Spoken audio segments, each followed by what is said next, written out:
जय जय छठी मैया, जय जय छठी मैया।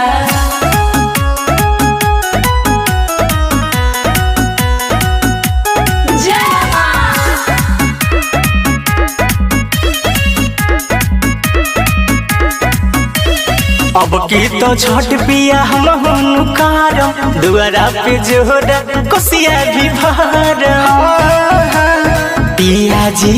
अरे अब की तो छठ पिया हम करम दुआरा पे जोड़ा कोसिया भी भरम। अरे फल फूल जनी भूलम साठी के चौरा जोड़ा सुपली के संग लाइन सैया जी दौरा। तनी ध्यान से लिखले पुरजा पे रहुरा।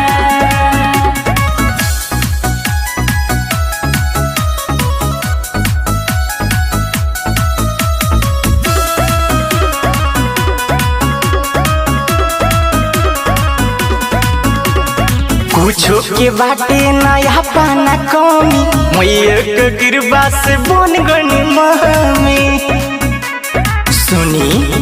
आज कुछो के बाटे नया पाना कमी मैया के कृपा से बन गनी मम्मी।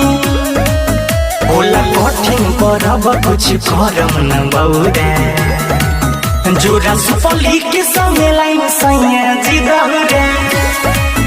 तनी ध्यान से लिखले पुरजा पे रहुरा। जय जय छठी मैया, जय जय छठी मैया।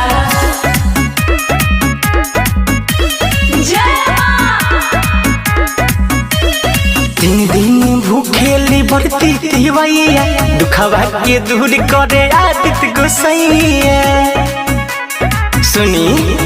आज तीन दिन भूखेली बरती तिवैया दुखवा के दूर करे आदित गोसैया। छठी पर्व करेली माता भी गौरा जोड़ा सुपली के संग लाइन सैया जी दौरा।